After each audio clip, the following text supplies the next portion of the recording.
It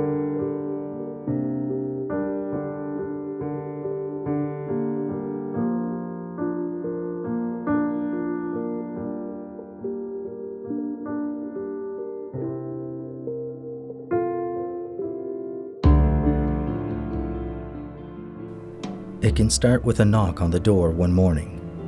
It is the local Indian agent, or the parish priest, or perhaps a mounted police officer. The bus for residential school leaves that morning. It is a day the parents have long been dreading. Even if the children have been warned in advance, the morning's events are still a shock. The officials have arrived, and the children must go. For tens of thousands of Aboriginal children for over a century, this was the beginning of their residential schooling. They were torn from their parents, who often surrendered them only under threat of prosecution. Then, they were hurled into a strange and frightening place, one in which their parents and culture would be demeaned and oppressed. In 2011, 2 years into its mandate, the TRC published this interim report entitled, "They Came for the Children," which illustrates the painful reality of residential schools and their impact on Indigenous, Métis, and Inuit families across Canada. The question here is, what role did the residential schools play in the process of colonization? It took my parents many, many years to help us. There were 6 of us apprehended from our parents. My parents were severely traumatized from that, and then they had to grieve for losing 6 children overnight. We had to grieve for our parents because we didn't know why we were taken away. In 1879, Nicholas Davin, a failed Conservative candidate and Minister of the Interior in Sir John A. Macdonald's government, carried out a brief study of the boarding schools that the United States government had established for Native Americans. He recommended that Canada establish a series of such schools on the prairies. Davin acknowledged that a central element of the education provided at these schools would be directed towards the destruction of Aboriginal spirituality. Since all civilizations were based on religion, it would be inexcusable, he thought, to do away with Aboriginal faith without supplying a better one. For this reason, he recommended that while the government should fund the schools, the churches should operate them. Roman Catholic, Anglican, United, Methodist, and Presbyterian churches were the major denominations involved in the administration of the residential school system. The government's partnership with the churches remained in place until 1969, and, although most of the schools had closed by the 1980s, the last federally supported residential schools remained in operation until the late 1990s. The federal government was determined to eradicate any sense of Indianness in the country. We were a nuisance, we were a bother, we were unsettled, we were highly mobile, right? We covered a lot of territory, and they wanted this to become more sedentary, more settled. And so when they were figuring out who would implement this policy, the obvious choice were the churches, because they had a network that extended to just about every Indigenous community and nation/tribe in the entire country. To put it quite succinctly, the residential school system was a creation of the government, and the churches were the agents of that system. The churches were the ones that basically staffed the schools, the churches and the religious orders, right?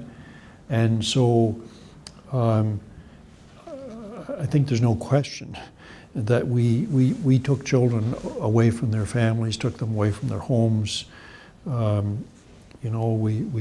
We stripped them of their identity as Indigenous people. I mean, the policy of the day was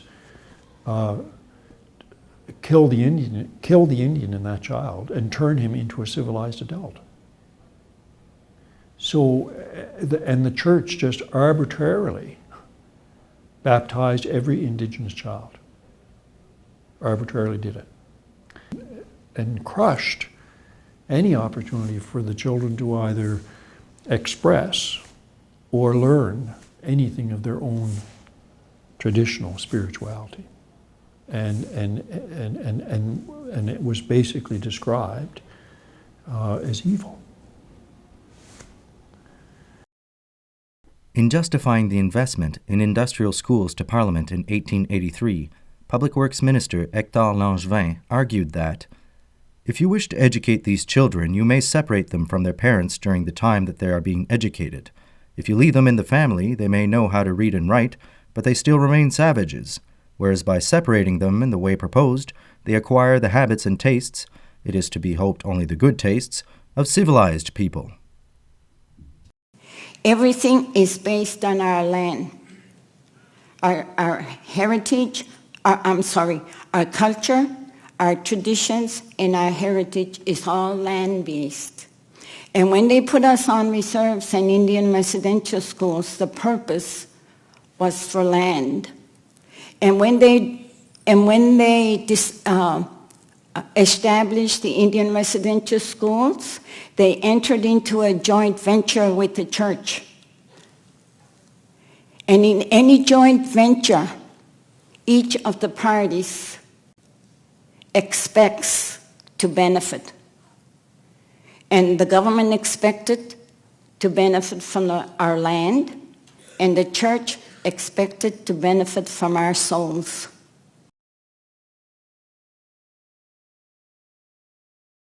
The government believed that between the forced labor of students and the poorly paid labor of missionaries, it could operate a residential school system on a nearly cost-free basis. The missionaries and the students were indeed a source of cheap labor, but the government was never happy with the quality of the teaching, and no matter how hard students worked, their labor never made the schools self-supporting.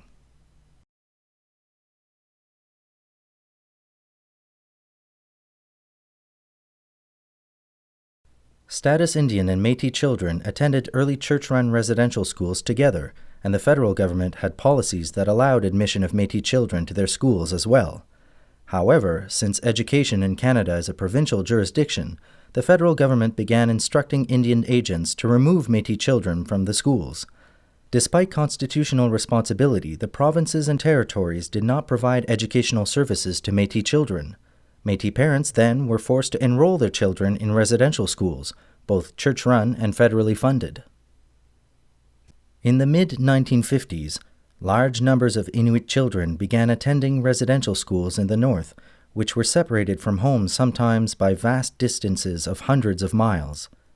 Because the history of these schools is so recent, not only are there many living survivors today, but there are many living parents of survivors.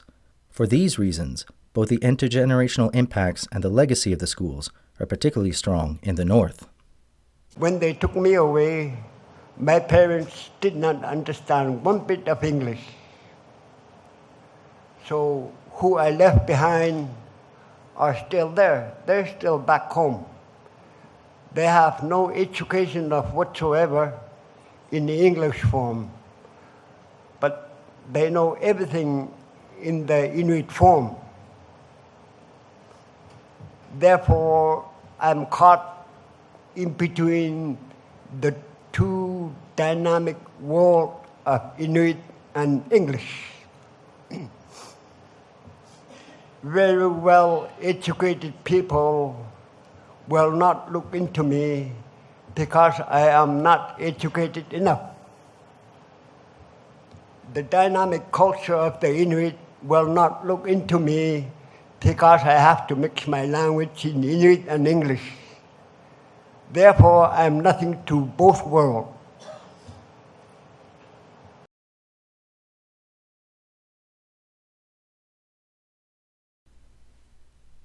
The closing of the residential schools, starting in the 1960s, was accompanied by the commencement of what has come to be known as the 60s Scoop, the wide-scale apprehension of Aboriginal children by child welfare authorities. Child welfare agencies across Canada removed thousands of Aboriginal children from their families and communities and placed them in non-Aboriginal homes with little consideration of the need to preserve their culture and identity. children were placed in homes in different parts of the country, in the United States, and even overseas. This practice actually extended well beyond the 1960s, until at least the mid to late 1980s. By 1980, 4.6% of all First Nations children were in care. I compare our child welfare system to the residential school that we grew up in. The similarities are there, and I ask the government, open your eyes. What's so different that we're taking children away now? I cannot thank the school for my education today, because when I left, I could hardly read. I could hardly speak English. But when I left, I made it a point to learn the dictionary. And today, I'm a bookworm.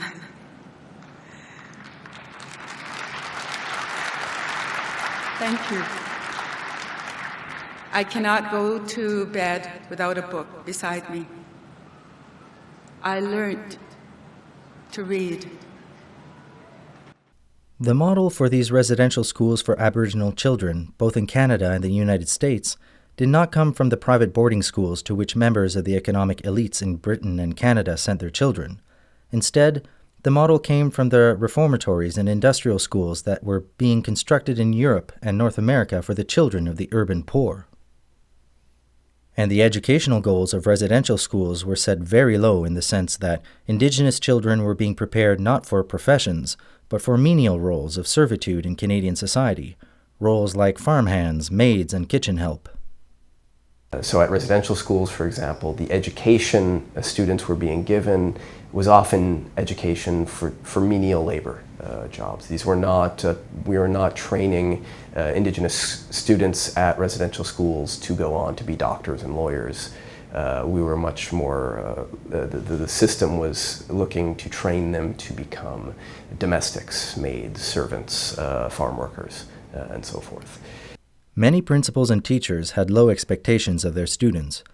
Wigwemikong, Ontario Principal R. Baudin wrote in 1883, "What we may reasonably expect from the generality of children is certainly not to make great scholars of them. Good and moral as they may be, they lack great mental capacity." He had to go to university at least 3, 4, 5 years to get his ministry. And yet, he was so educated, and us young people that were there, he called us, we were heathens, and we were savages. But I was young that time. I didn't understand those words. They didn't really mean anything to me. But as time went by, when I got older and older, I began to realize those words really meant something very, very bad to us people.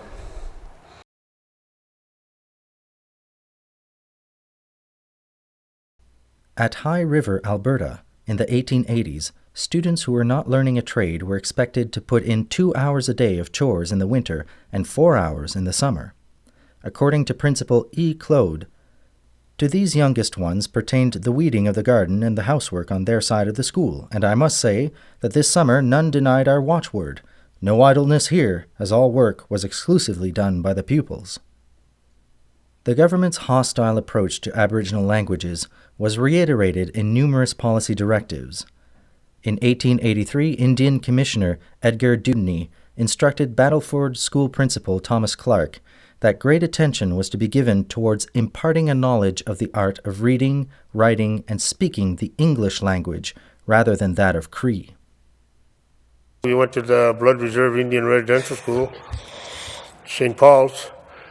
The only thing I remember bad about it was The one kid wouldn't give up on his culture. He'd get 10 straps on each hand every Monday morning. And even my brother and I were getting straps, us little Cree boys. So we would be learning the Blackfoot language, and we'd get straps on the hands.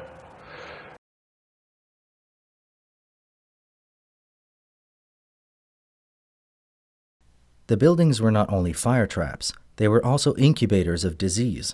Rather than helping combat the tuberculosis crisis in the broader Aboriginal community, the poor condition of the schools served to intensify it.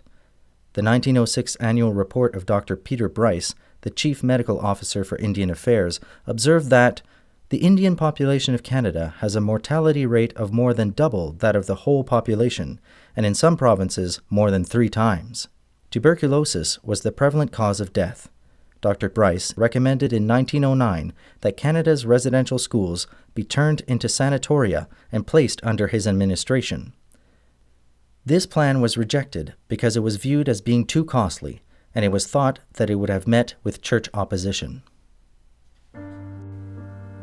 The death rates for Aboriginal children in the residential schools were far higher than those experienced by members of the general Canadian population. Graph 4 shown here compares the death rate per 1,000 of the general population of Canadian children aged 5 to 14 with the death rates per 1,000 of the named register and the named and unnamed registers combined. The death rates are provided as 5-year averages. As can be seen highlighted in yellow, until the 1950s, Aboriginal children in residential schools died at a far higher rate than school-aged children in the general population. It is only in the 1950s that the residential school death rates declined to a level comparable to that of the general school-aged population.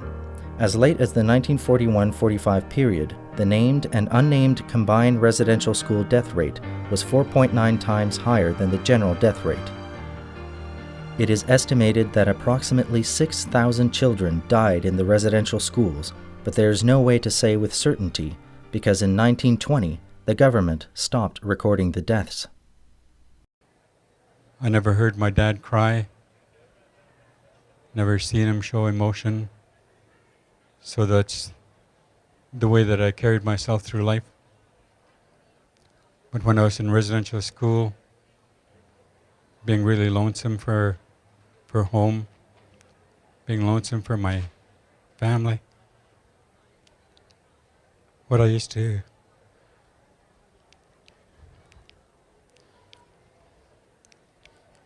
do was bury my head in the pillow middle of the night. And I thought that I was the only one doing that until one night I heard a couple of other boys in the dorm crying as well. So I know that there's a lot of us that must have missed our families, our homes. So the grief that I carry is about all of that. And I'm tired of carrying that. I want to let it go as well.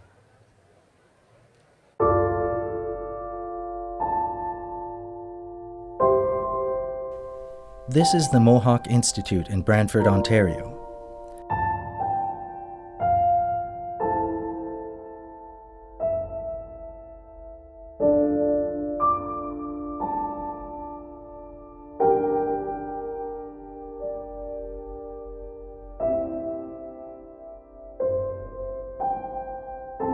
Some schools like this one had a specific room set aside to serve as a punishment room. After a 1907 inspection of the Mohawk Institute in Brantford, the Ontario Inspector for Indian Agencies, J.G. Ramsden, reported, "I cannot say that I was favorably impressed with the sight of the 2 prison cells in the boys' playhouse. I was informed, however, that these were for pupils who ran away from the institution, confinement being for a week at a time when pupils returned." The full extent of the abuse that occurred in the schools is only now coming to light. As of January 31, 2015, the independent assessment process, established under the Indian Residential School Settlement Agreement, had received 37,951 claims for injuries resulting from physical and sexual abuse at residential schools. The number of claims for compensation for abuse is equivalent to approximately 48% of the number of former students who were eligible to make such claims. This number does not include those former students who died prior to May 2005. Appendix 3 of the TRC report contains the names of about 40 individuals who have been convicted in Canadian courts of sexually abusing students at residential schools. The list was compiled by the TRC through a review of the documents provided by parties to the settlement agreement, government archives, court records, and searches of databases.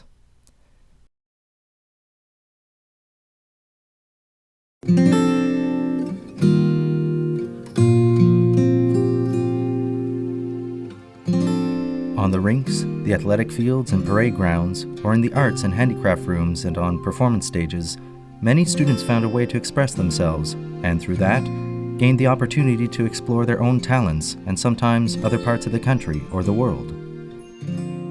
Some northern schools developed reputations for academic success.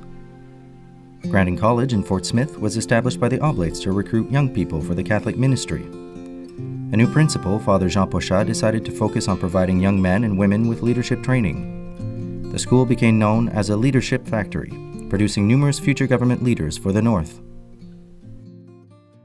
In our residential school, that began operation in 1907, I believe, the students there worked half day. The farm that was used to sustain not just our school, but other Catholic centers like in St. Boniface. And half day was for writing, arithmetic, and religious studies.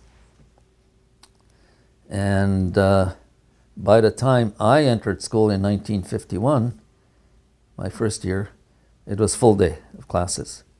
My siblings that preceded me at the residential school was full day classes. So that approach had changed, and there was a greater commitment to education. Former staff and the children of former staff members have expressed the view that much of the discussion of the history of residential schools has overlooked both the positive intent with which many staff members approached their work and the positive accomplishments of the school system.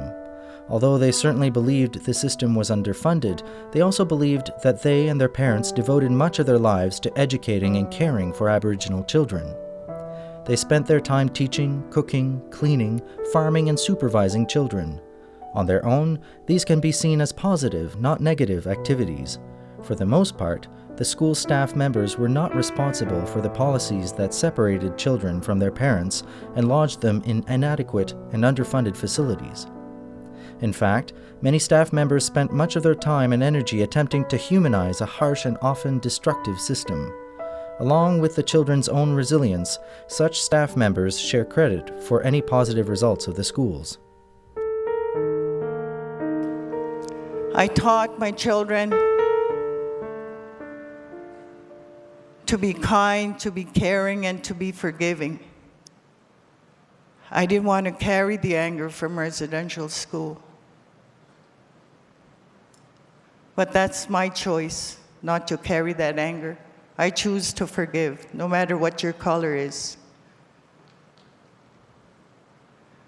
But I also ask other people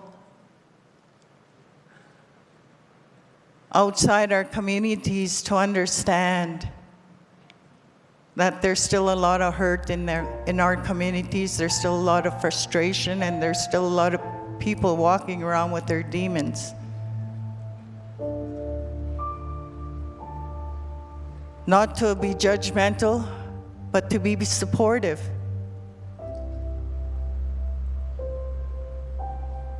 Because we have our own wars going internally in our own communities with those demons. With all the suicides, the addictions, the abuse that still people are still carrying today.